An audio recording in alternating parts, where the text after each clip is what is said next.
लोगों से। क्योंकि मैं परेशान हूँ। हाँ। नहीं, अब मैं परेशान हूँ, मेरी प्रॉब्लम है, मैं परेशान हूँ, मैं महिला से पीड़ित हूँ, इसीलिए मैं दुखी हूँ। पता नहीं कैसा घर मिलेगा, कैसा आगे कैसा हस्बैंड होगा। आजकल तो लड़कों की शादी में भी सोचना पड़ता है, भाई पता नहीं आगे से कैसे लड़की मिलेगी, क्या मिलेगी, तो पता नहीं क्या, मतलब कहीं गलत जगह ना फंस जाए। तो लड़कियों की भी एक्सपेक्टेशन बहुत पूरे ज्यादा बेचारे पता नहीं, उनका भरोसा नहीं, कब डिब्बे में पैक हो जाए, कहाँ मारे जा रहे हैं। सबसे ज्यादा पुरुष पीड़ित है, उनके ऊपर ऐसे ऐसे आरोप लगा देती है महिलाएं, छेड़छाड़ी के आरोप लगा देंगी, छेड़छाड़ के आरोप लग जाएंगे, उसके बाद दहेज प्रथा लगा देती है। अभी घर वाले को परेशान कर, उनकी फैमिली को परेशान करें, माँ को, बाप को, भाई को, बहन को परेशान करेंगे। सौरभ राजपूत का कांड हुआ, देखा हम लोगों ने, और उसके बाद एक अलग ही पेरेंट्स के भीतर दहशत आ गई। लेकिन यूपी से हम लगातार देखते आ रहे हैं कि 3-4 दिन पहले की बात है कि एक महिला ने अपने हस्बैंड को 12 टुकड़ों में काट दिया।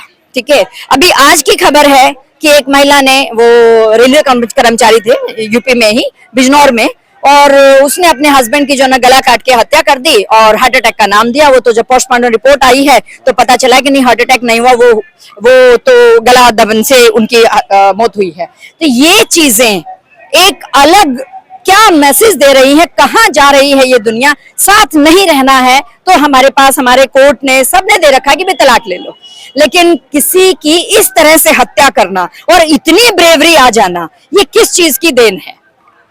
क्या महिलाएं अपने सशक्तिकरण को इस तरह से नेगेटिव रूप में इस्तेमाल कर रही हैं, या वो उनकी टीचिंग कुछ अलग हो चली है?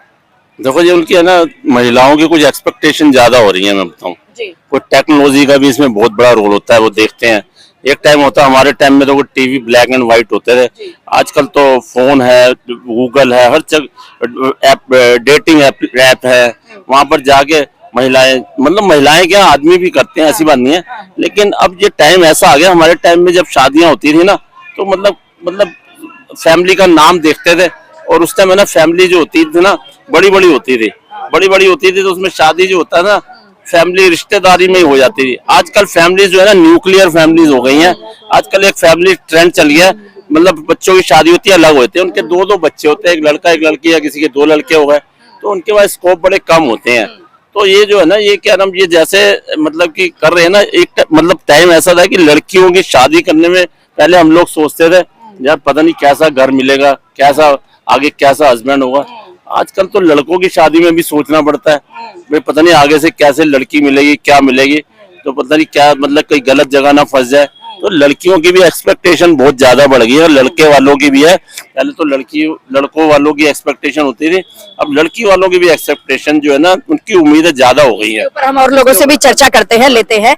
यूपी में तो योगी राज है, और योगी राज मतलब बुलडोजर राज भी है, तो वहां पर इतनी हिम्मत कैसे आ रही है कि लगातार, हम पिछले 1 महीने की अगर हम बात करें, 15 दिन की बात करें, तो हस्बैंड्स की मौतें ही मौतें आ रही हैं, और जिसमें कहीं ना कहीं उनकी पत्नी का हाथ है।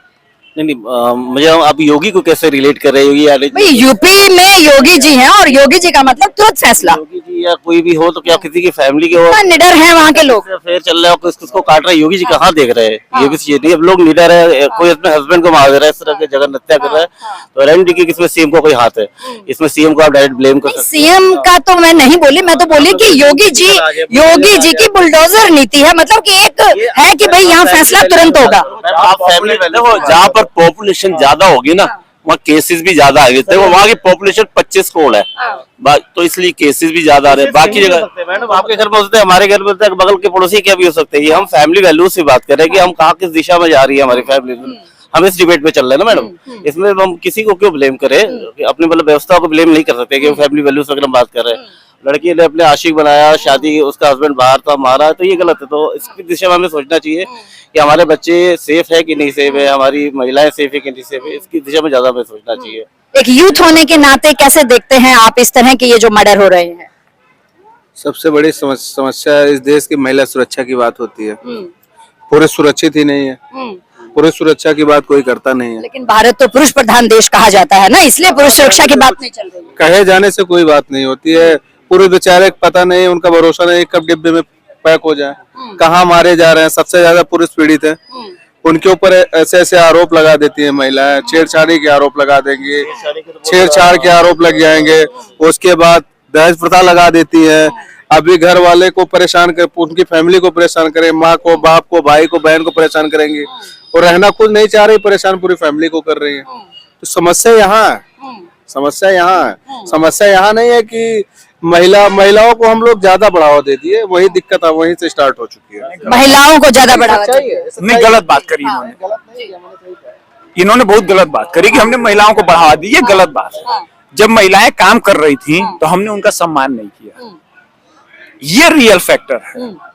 क्योंकि समाज की गलती मानिए या वेस्टर्न कल्चर का इम्पैक्ट मान लीजिए, पिछले 50 वर्षों में जो हुआ है, ये देखिए, औरत घर संभालती थी, इंटरप्रेन्योरशिप करती थी, क्योंकि भारत कभी भी नौकरी पेशा देश नहीं रहा है, ठीक है। चाहे एग्रीकल्चर लैंड रहा हो, चाहे सबकी होम ग्रोन अपनी इंडस्ट्री होती थी, बिजनेस होता था, गाय भैंसे जो भी था। हमारे यहाँ वेल्थ एक्युमुलेशन जो होता था वो औरतों के हाथ से होता था, ठीक है। तो वो आराम से अपनी जिंदगी गुजार रही थी। अब उसको रिकॉग्नाइज नहीं करने के नाते ये सारा कुछ इम्पैक्ट हुआ। क्यों? क्योंकि एक ट्रेंड चल गया मेरी कंट्री में कि एक औरत जो माँ बाप को देख रही थी, बच्चों की अच्छी परवरिश कर रही थी, घर को देख रही थी, इवन हस्बैंड का भी सारा काम करके जो 5 लोगों का जीवन सुधार रही थी, उसको हमने कहा ये छोड़ो, इसकी क्या, ये तो हाउस वाइफ है, ठीक है। हमने हाउस वाइफ की इतनी इंसल्ट कर दी, जो जिसका पूरा जीवन अपने परिवार को खपाने में लग गया था, उसको हमने इतना अंडर एस्टिमेट कर दिया कि उसको लगता है मैं 5,000 कमाऊंगी, वो ज्यादा बेटर है इन लोगों को अपनी जीवन बर्बाद करने से ज्यादा। तो ये हमारी मिस्टेक है, जिसपे हमें अपना ये बात ध्यान देनी होगी कि हम इस युग में जो जी रहे हैं, जो डॉलर का इम्पैक्ट आया, जो भी समाज पे पैसे का, वो इस तरीके से आया कि औरत को ये बात लगने लगी कि भैया हम 5 रुपए के लिए मैं 5 रुपए कमा के ले आऊं, वो ज्यादा बेटर है कि मैं इन लोगों की पूरी परवरिश करूं। ये फर्क पड़ा। परवरिश का फर्क आपने अभी कुछ और कहा और आपके साथी कुछ और कह रहे हैं। नहीं, बड़े भाई हैं, वो अगर मार्गदर्शक कर रहे हैं वो गलत नहीं करेंगे, लेकिन मेरा अपना पर्सनल मानना है, हमारा पर्सनल मानना है। नहीं, उनकी बात अलग है, उनका मानना अलग है, वो भी अपने जगह पे सही है, लेकिन मेरा अपना मानना है, मेरा अपना मानना और लोग, क्योंकि मैं परेशान हूँ, मैं परेशान हूँ, मेरी प्रॉब्लम है, मैं परेशान हूँ, मैं महिला से पीड़ित हूँ, इसीलिए मैं दुखी हूँ। मैं मॉडर्न वैल्यू पे आ जाता हूँ। मैं जब ये नहीं समझ, मैं आपको समझा देता हूँ, इनका दर्द मैं समझा देता हूँ। देखिए, इनका दर्द इन्हीं के मुंह से नहीं, हमारे बड़े भाई है, मैं बता देता हूँ। देखिए ऐसा है कि जब हमारे समाज का इंस्पिरेशन गलत जगह से आएगा, ठीक है, तो उसका इम्पैक्ट गलत होगा। कुछ चीज सोसाइटी में ट्राइड और टेस्टेड होती है, ठीक है। तो हमारा जो कल्चर चल रहा था वो ट्राइड एंड टेस्टेड था, जो सदियों की परंपराओं के अध्ययन के बाद बनाया गया था। हमने कहाँ से ये चीजें ली या रिसीव की? हमने रिसीव किया उनसे जो कब्जा माफिया है। कब्जा माफिया मीन्स अब्राहमिक रिलीजन, ठीक है। आप किताब उठा के देख लीजिए, औरतों के साथ इन्होंने क्या किया हुआ। वो तो नॉर्मली बोल देते हैं, औरत मतलब क्या होता है, पकड़ो, युद्ध में जीतो, रखो, बेच दो, ले जाके जो मर्जी आए करो। आखिर फ्रांस ने 1940s में जाके औरतों को रिकॉग्नाइज किया ना, उसके पहले तो वो चुड़ैल बोल के उनको जला देते थे। तो आप ये मार्क करिए कि जिस सोसाइटी में या जिस कंट्री में फ्रीडम फाइटर और फ्रीडम नेगोशिएटर, मतलब समझौतावादी और लड़ाके, जिसका फर्क ही नहीं कर पाए इस देश के लोग, उनसे आप उम्मीद कर रहे हैं कि वो कोई अच्छा काम करेंगे।